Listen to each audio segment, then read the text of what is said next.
లోక్సభలో ఆమోదం పొందిన మహిళా రిజర్వేషన్ బిల్లు కాసేపట్లో రాజ్యసభ ముందుకు రానుంది. విపక్షాలు సైతం మహిళా రిజర్వేషన్ల బిల్లుకు మద్దతు తెలుపుతుండటంతో ఎగువ సభలో ఆమోదం ఖాయం కనిపిస్తుంది. అటు రాజ్యసభలో ఎన్డీఏ అలయన్స్ నుంచి జేపీ నడ్డా, నిర్మలా సీతారామన్తో పాటు 14 మంది ఎస్సీ, ఎస్టీ, బీసీ మహిళా ఎంపీలు మాట్లాడే అవకాశం ఉంది. సుదీర్ఘ కాలంగా పెండింగ్లో ఉన్న మహిళా రిజర్వేషన్ల బిల్లు ఉభయ సభల్లో ఆమోదం పొందితే 3 దశాబ్దాల ప్రయత్నం ఫలించినట్లవుతుంది. అటు లోక్సభలో నిన్న మహిళా రిజర్వేషన్ బిల్లుకు ఆమోదం లభించింది. నారీ శక్తి వందన్ అభియాన్ పేరుతో లోక్సభలో ప్రవేశపెట్టిన బిల్లుపై 7.5 గంటల పాటు చర్చ జరిగింది. డిబేట్ 34 పార్టీల నుంచి 60 మంది సభ్యులు మాట్లాడారు. అనంతరం బిల్లుపై speaker Om Birla voice vote ద్వారా ఓటింగ్ నిర్వహించారు. అధికారంలో బీజేపీ, దాని మిత్రపక్షాలు, కాంగ్రెస్ సహా ప్రతిపక్షాలు బిల్లుకు మద్దతు తెలిపాయి. బిల్లుకు అనుకూలంగా 454 మంది ఓటేశారు. 2 ఎంఐఎం ఎంపీలు బిల్లుకు వ్యతిరేకంగా ఓటేశారు. దీంతో భారీ మెజారిటీతో మహిళా బిల్లు గట్టెక్కింది. లోక్సభలో ప్రధాని మోదీ మాట్లాడుతున్నారు. లైవ్ చూద్దాం.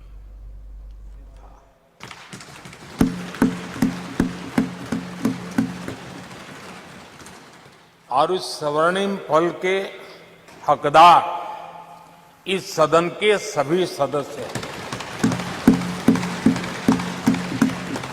सभी दल के सदस्य हैं, सभी दल के नेता भी हैं।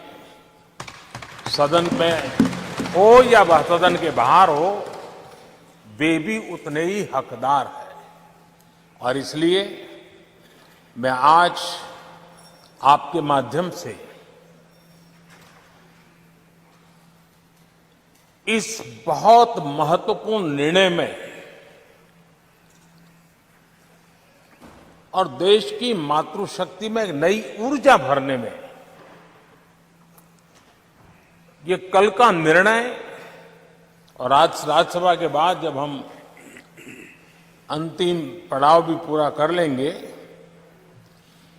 देश की मातृशक्ति का जो मिजाज बदलेगा, जो विश्वास पैदा होगा, वो देश को नई ऊंचाइयों पर ले जाने वाली एक अकल्पनीय, अप्रतिम शक्ति के रूप में उभरेगा।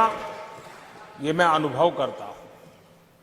और इस पवित्र कार्य को करने के लिए आप सबने जो योगदान दिया है, समर्थन दिया है, सार्थक चर्चा की है, सदन के नेता के रूप में मैं आज आप सबका पूरे दिल से, सच्चे दिल से आदरपूर्वक अभिनंदन करने के लिए खड़ा हुआ हूं, धन्यवाद करने के लिए खड़ा हूं।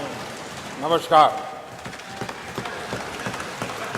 अब एक मिनट, सभी दलों के नेताओं ने कल समर्थन किया है। माननीय प्रधानमंत्री जी ने सबका आभार व्यक्त कर दिया, और सदन के नेता जब आभार कर दे तो पूरा सदन का आभार होता है। माननीय सदस्यगण, इसके बाद माननीय सदस्यगण, 21 सितंबर का दिन अंतर्राष्ट्रीय शांति दिवस के रूप में मनाया जाता है। सभी राष्ट्रों और लोगों के बीच शांति के आदर्शों को स्मरण और उन्हें सुदृढ़ बनाने के लिए इस वर्ष का अंतर्राष्ट्रीय शांति दिवस का विषय शांति के लिए कार्य # वैश्विक लक्ष्यों के लिए हमारी आकांक्षा।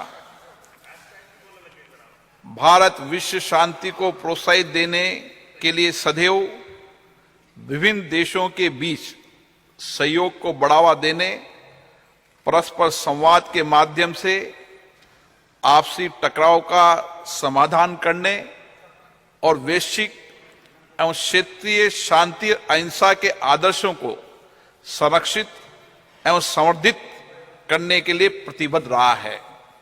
हमारी संस्कृति सदियों से अहिंसा की रही है।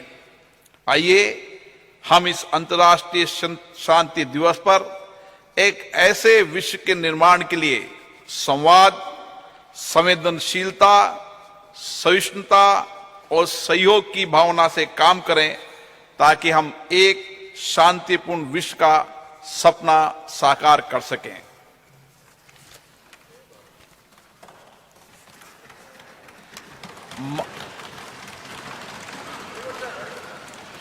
माननीय सदस्यगण, अंतरिक्ष के क्षेत्र में हमारी महत्वपूर्ण उपलब्धियों के लिए पूरे देश को बधाई देते हुए मुझे बेहद खुशी हो रही है। इन उपलब्धियों से प्रत्येक भारतीय गौरवान्वित हुआ है और वैश्विक स्तर पर हमारे देश का कद बढ़ा है। 23 अगस्त 2023 को चंद्रमा के दक्षिणी ध्रुव के पास उतरने वाला पहला देश बनकर हमने एक ऐतिहासिक उपलब्धि हासिल की है। चंद्रयान 3 की मिशन की सफलता हमारे वैज्ञानिकों के अथक प्रतिबद्धता का प्रमाण है, जो निरंतर ब्रह्मांड के सुदूर क्षेत्रों तक पहुंचने का प्रयास करते आए हैं। इस सदन के माध्यम से मैं इस अभूतपूर्व उपलब्धि के लिए इसरो के सभी वैज्ञानिकों और इंजीनियरों और भारत के लोगों को बधाई देता हूं। भारत विश्व कल्याण के लिए अपनी सफलताओं और उपलब्धियों को दूसरों के साथ साझा करने में विश्वास रखता है। इसलिए हमने चंद्रयान 3 की सफलता को विश्व के वैज्ञानिक समुदाय और पूरी मानवता को समर्पित किया है। हमारे प्रज्ञान रोवर ने हमें चंद्रमा पर sulphur, oxygen, aluminium, calcium, iron जैसे तत्वों की मौजूदगी सहित अन्य अमूल्य जानकारी भेजी है, जिससे अंतरिक्ष के बारे में मानव ज्ञान में वृद्धि होगी और भावी अभूतपूर्व खोजों का मार्ग प्रशस्त होगा। 23 अगस्त को राष्ट्रीय अंतरिक्ष दिवस के रूप में मनाना उचित होगा। एक ऐसा दिन होगा जो हमारी भावी पीढ़ियों को जीवन में उच्च महत्वाकांक्षाएं रखने और उन्हें साकार करने के लिए कड़ी मेहनत के लिए प्रेरित करता रहेगा। मैं चंद्रमा पर चंद्रयान 2 के पद चिन्हों को तिरंगा पॉइंट और चंद्रयान 3 के लैंडिंग स्थल को शिव शक्ति पॉइंट का नाम दिए जाने का भी स्वागत करता हूं। ये नाम हमारी सदियों पुरानी विरासत के सम्मान के साथ हमारी वैज्ञानिक महत्वाकांक्षाओं और प्रयासों के प्रतीक हैं।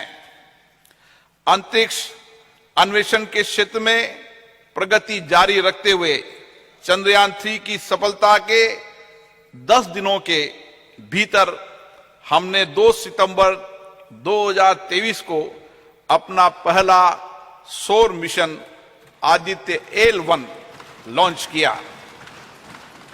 ये सूर्य का अध्ययन करने वाला हमारा पहला वैज्ञानिक मिशन है, जिससे सूर्य के भीतर होने वाली भौतिक प्रक्रियाओं और पृथ्वी पर उनके प्रभाव के बारे में जानकारी में वृद्धि होगी।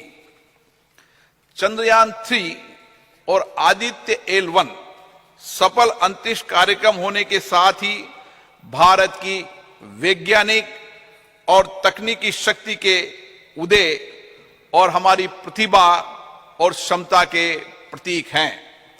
इन दोनों मिशनों में बड़ी संख्या में महिला वैज्ञानिकों ने आगे बढ़कर नेतृत्व किया है, जिससे नए भारत में महिलाओं के योगदान का पता चलता है। इन दोनों मिशनों को पूरी तरह से भारत में डिजाइन और निर्मित किया है।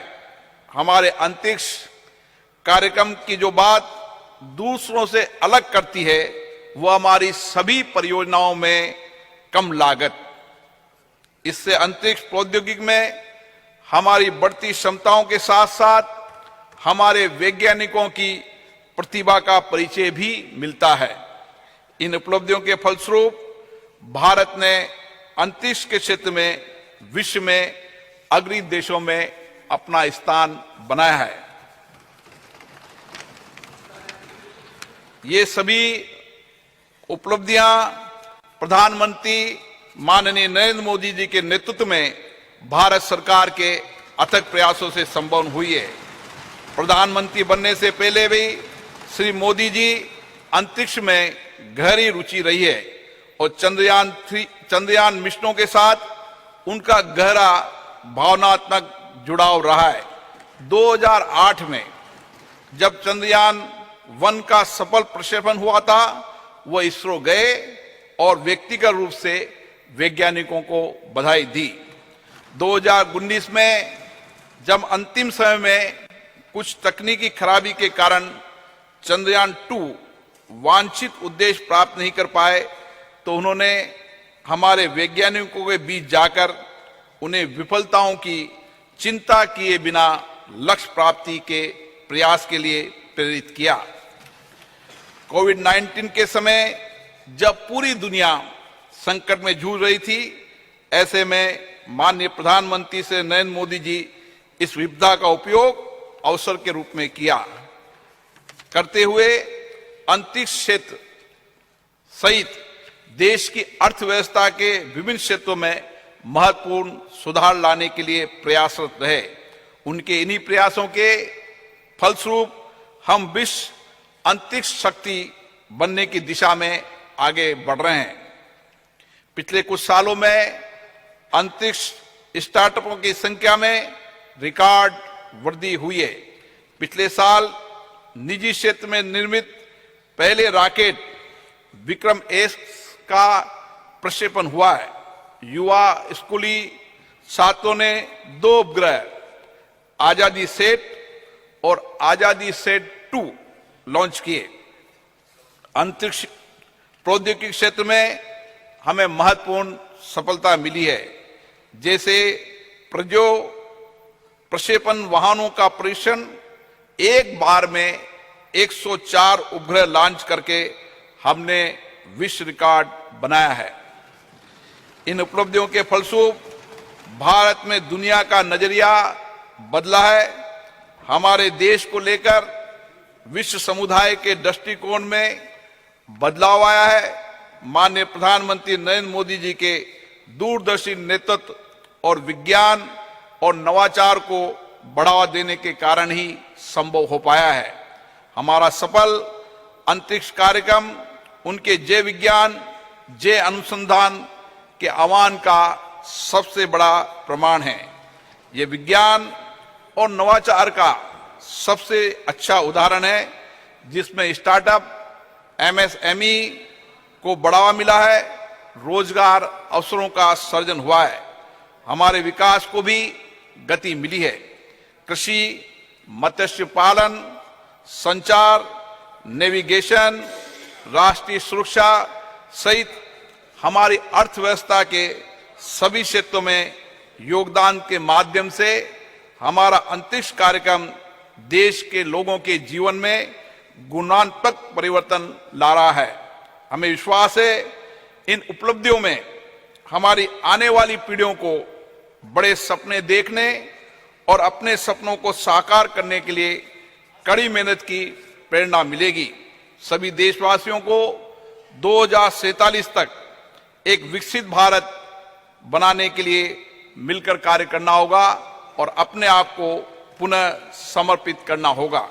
मुझे विश्वास है ये प्रतिष्ठित सदन इस ऐतिहासिक उपलब्धियों में प्रधानमंत्री मोदी जी के नेतृत्व की सराहना करने, भारत के लोगों विशेष रूप से युवाओं का उत्साहवर्धन करने तथा महिलाओं के योगदान के साथ सभी संगठनों और व्यक्तियों के योगदान की सराहना करने में मेरा साथ देगा। सभा पटल पर रखे जाने वाले पत्र। Item number 1 Shri Ashwini Kumar Choubey. अध्यक्ष महोदय, आपकी अनुमति से मैं आज की संशोधित कार्यसूची के क्रम संख्या 1 पर अपने नाम के आगे पर्यावरण, वन एवं जलवायु परिवर्तन मंत्रालय से संबंधित सूचीबद्ध विवरण सभा पटल पर प्रस्तुत करता हूं। Item number 2